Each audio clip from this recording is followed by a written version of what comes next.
For advertisement, call 8125893028. Our Gmail maxtvtelugu@gmail.com.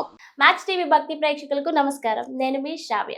ప్రస్తుతం మనతో పాటు ఉన్నారు ప్రముఖ ఆధ్యాత్మికవేత్త, ప్రముఖ జ్యోతిష్య వాస్తు పండితులు బ్రహ్మశ్రీ డాక్టర్ గుండుపూడి శివ సుధీర్ శర్మ గారు. మరి గురుగారితో మాట్లాడి అనేక సందేహాలు ఈ రోజు వీడియోలో తెలుసుకుందాం. నమస్కారం గురుగారు. శ్రీమాత్రే నమః, శ్రీ గురుభ్యో నమః. గురుగారు, కొంతమంది జాతకాల్లో సర్పదోషం ఉంటుంది. అంటే నార్మల్ గా అంటారు కదా, ఒక పాము పగబట్టిందంటే చచ్చేదాకా వదలదు అని. అసలు సర్పదోషం అనేది ఎందుకు వస్తుంది గురుగారు? ఇది చాలా పెద్ద కాన్సెప్ట్. నాన్న ఒక మాట చెప్పాలి అంటే దీన్ని సర్పదోషం అని చెప్పి అందరూ చెప్తూ ఉన్నారు. సర్పదోషం అనేది పలు విధాలుగా వస్తూ ఉంటుంది. పూర్వకాలంలో మన పూర్వీకులు ఎవరైనా వాళ్ళకి తెలియకుండా సర్పాన్ని చంపడం ద్వారా, లేదా తెలిసైన సర్పాన్ని చంపించడం కానీ చంపడం కానీ. ఇప్పుడు విషసర్పమే, పాముకు ఉన్నటువంటి లక్షణం ఏంటి అంటే 23 గంటలు నిద్రపోయి 1 గంట ఆహారానికి వెళ్తుంది. సర్పానామతి నిద్ర అనేది శాస్త్రం. అది లోకానికి చాలా ఉపకారం చేస్తుంది. 23 గంటలు నిద్రపోతే 1 గంటే తిరుగుతుంది. అదే 1 గంట నిద్రపోయి 23 గంటలు తిరుగుతూ ఉంటే ప్రపంచం మొత్తం వినాశనమే కదా. కాబట్టి అది లోకానికి ఉపకారం అంట. అది కూడా ఈ గంటలోనే అదేం చేస్తుందంటే, అది ఎవరి కంటా పడకుండా తిరగాలనే దాని ప్రయత్నం. దాని జోలికి పోకుండా ఉంటే అదేం చేయదు ఎవరిని. దానికి కూడా భయం ఉంటుంది. అరే వీళ్ళు ఎక్కడ నన్ను కొడతారో, ఎక్కడ చంపేస్తారో అని ఒక భయం ఉంటుంది. కానీ మనం ఏం చేస్తున్నాము, అది ఎక్కడ మళ్ళీ వచ్చి మనల్ని ఎక్కడ కాటేస్తుందని చెప్పి మనం ముందుగానే దాని మీద దాడి చేస్తాం. సర్పం చంపుతున్నాం. అదే నాగుల చవితికి సర్పానికి పూజ చేస్తున్నావా? చేస్తున్నాం. మరి పూజ చేసేటువంటి ఒక జీవిని చంపడం కరెక్టా? కరెక్ట్ కాదు కదా. మనం రాయిలో, రప్పలో, ప్రతి జీవిలో, ప్రతి ప్రాణిలో భగవంతుడిని చూస్తున్నాం. బల్లిలో కూడా భగవంతుడిని చూస్తాం. కంచికి వెళ్తే బంగారు బల్లి, వెండి బల్లి ఉంటాయి. అదే బల్లి ఇంట్లో కనబడితే మనం భయపడుతూ ఉంటాం. మరి అక్కడికి వెళ్ళి మాత్రం తాకడానికి క్యూలో దాదాపు 1.5-2 గంటలు వెయిట్ చేసి మరి ఆ బల్లుని తాకేసి వస్తారు కదా. అంటే ఏ జీవికి హాని చేయకూడదు అనేదే మన ధర్మం. సింహం, పులి 2 వస్తే 100 మంది ఎగబడి కొడుతూ ఉంటారు దాన్ని. కానీ అదే దుర్గమ్మ వారు ఆ పులి మీద కూర్చొని ఉంటే దుర్గమ్మ వారికి పూజ చేస్తూ ఉంటాం, అవునా? అలాగే సింహం మహిషాసుర మర్దని, ఆమెకు పూజ చేస్తూ ఉంటాం. కాళిక మాతకు పూజ చేస్తూ ఉంటాం. కాకి నెత్తిన తన్నితే పాపం అని చెప్పి మనకి దోషం అని చెప్పి చూస్తూ ఉన్నాం. కానీ అదే కాకి పెద్దలకి పిండం పెట్టిన తర్వాత తీసుకెళ్ళకపోతే బాధగా బాధపడుతూ ఉంటాం. ఏదో లోపం జరిగిందేమో మనం పెట్టే శ్రార్థంలో అని బాధపడుతూ ఉంటాం. అయితే ఈ పాములు సర్పవధ అంటాం. వీటిల్లో ఇంకోటి కూడా ఏంటంటే, మనం ఇల్లు కట్టుకునేటప్పుడు కొన్ని పుట్టలు ఇట్లాంటివి కూడా తీసేస్తుంటారు. ఇప్పుడు మన ఇంటిని ఎవరన్నా వచ్చి కూలదోస్తే మనకి ఎంత కోపం వస్తుంది. అలాగే వాటికి ఆవాసంగా ఉండేటువంటి వాటిని కూడా కొట్టేయటం ఇలాంటివి చాలా తప్పు. మరి ఇలాంటప్పుడు ఏం చేయాలి? ఇంకొక ఖాళీ ప్రదేశంలో ఎక్కడైనా సరే పుట్ట మట్టి కానీ చెరువు మట్టి కానీ దొరుకుతుంది నాన్న మనకి. చెరువు దగ్గరలో ఉండేటువంటి మట్టి, నదుల దగ్గర ఉండేటువంటి మట్టి, ఈ పుట్ట దగ్గర కొద్దిగా మట్టి, ఇంత మట్టి తీసుకొని వెళ్ళి ఖాళీ ప్రదేశంలో అట్లా చల్లేసి అక్కడ కొద్దిగా తేనె పోస్తే చాలు. తేనె, శర్కర, పంచదార అంటాం కదా, అది చల్లితే చాలు. ఆటోమేటిక్గా కొన్ని రోజులకు పుట్ట వచ్చేస్తుంది. ఆ తరువాత ఇక్కడ ఉండేటువంటి పుట్టని తీసేయాలి. అంటే అక్కడ ప్రాణం పోసాం కాబట్టి ఇక్కడ తీసేయటం. అంటే దీని ప్రాణం తీయమని కాదు, దీని ఆవాసం తీయమని చెప్తున్నాం మనం. ఇప్పుడు ఒక ఇంట్లో రెంట్కుండే ఇల్లు ఉంటుంది, ఇంకో ఇంట్లోకి పోవాలంటే రెంట్కు తీసుకుంటేనే కదా ఇల్లు ఖాళీ చేసేది మనం కదా. అలానే వాటికి కూడా వేరే ఆవాసం కల్పించిన తర్వాతనే. అలాగే వృక్షవధ, చెట్లు.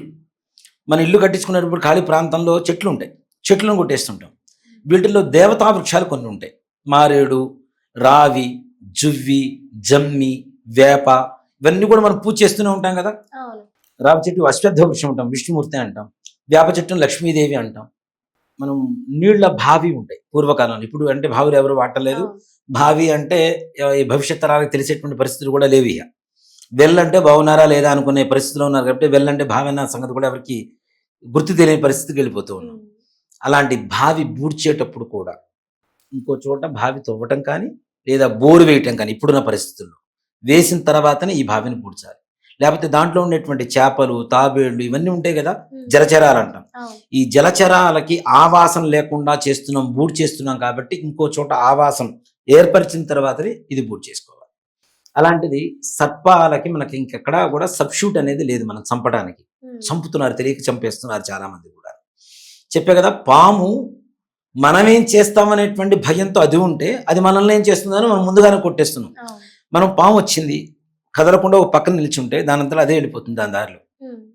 దాన్ని ఎప్పుడైతే కవ్విస్తామో, దాన్ని ఎప్పుడైతే కొడతామో అది పగబెట్టడం కానీ, పొరపాటున దెబ్బ పడ్డప్పుడు తప్పించుకుందా దాని పగ మామూలుగా ఉండదు. అందుకనే ఎవరైనా పగబెడితే కూడా పాము పగరా అంటుంటారు.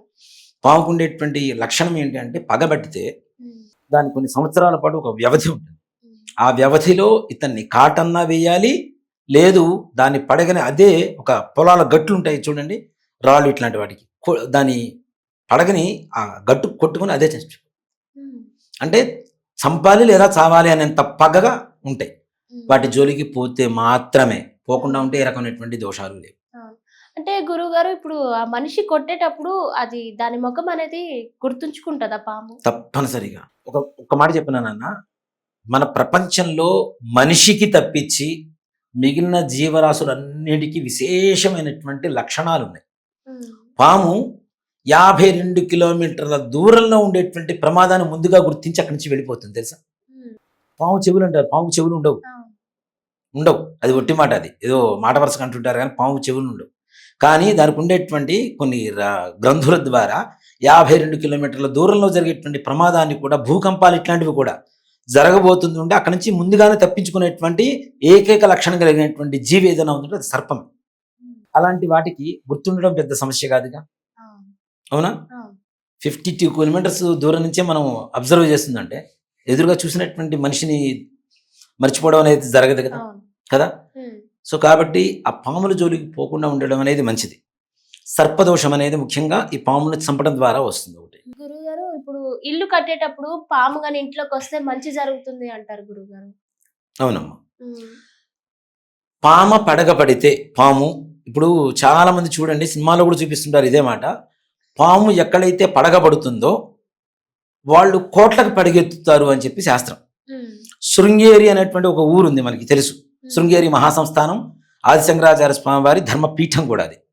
శృంగేరి పీఠంలో ఆదిశంకరాచార్య స్వామి వారు అక్కడే పీఠాన్ని పెట్టాలి అని చెప్పి ఎందుకు ఆలోచించారు అంటే, ఆ మార్గం ద్వారా వెళ్తూ ఉంటే వర్షం పడుతోందిట, పాము వర్షంలో కింద కప్ప వర్షంలో తడుస్తూ ఉంటే పాము వచ్చి దాన్ని పడగబట్టి కాపలా కాసిందిట.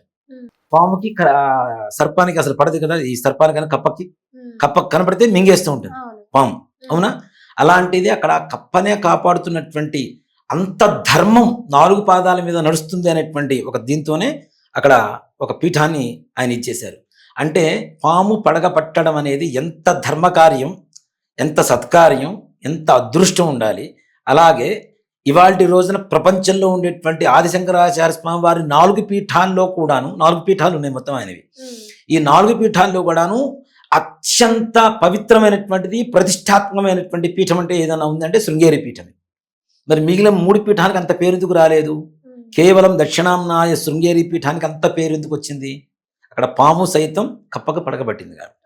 ఇప్పుడు ఇంట్లోకి సర్పాలు వస్తూ ఉంటాయి, వాటి జోలికి పోకుండా ఉంటే బాగానే ఉంటుంది, వాటిని మాత్రం ఏ రకమైనటువంటి హింస మాత్రం చేయొద్దు. అలాగే నిజంగా పాములు, నాగు పాములు అని చెప్పి చాలా మంది చెప్తూ ఉంటారు, మాకు ఇంత పాము కనపడింది అది నాగుపాము. నాగుపాము అంటే దేవతా సర్పం అనేది అంత ఉండదు, జస్ట్ ఇంతే ఉంటుంది, ఇంతే కూడా ఉంటుంది దేవతా సర్పం అంటే. ఈ దేవతా సర్పం దాదాపు ఒక 20 కిలోమీటర్ల దూరంలో ఉంది అంటే మనకి మొత్తం అక్కడ సుగంధ పరిమళాల వాసన వచ్చేస్తుంది. 20 కిలోమీటర్ల దూరం వరకు కూడా ఆ వాసన వస్తూ ఉంటుంది, అంత పవిత్రంగా ఉంటుంది, అంత పవర్ఫుల్ అన్నమాట, మోస్ట్ పవర్ఫుల్ అది. అలాంటి సర్పాలు జోలిగిపోయి వాటిని చంపడం, వాటి ద్వారా సర్పదోషాలు మెండుగా వస్తూ ఉంటాయి. దీన్నే జాతక భాషలో సర్పదోషం, కాలసర్పదోషం, అతిగండ కాలసర్పదోషం, రకరకాలుగా 32 రకాల సర్పదోషాలు ఉన్నాయి జాతక భాగంలో. గురుగారు, మాకున్న సందేహాలు చాలా చక్కగా వివరించారు గురుగారు, ధన్యవాదాలు. శ్రీమాత్రే నమః. శ్రీ గురుభ్యో నమః.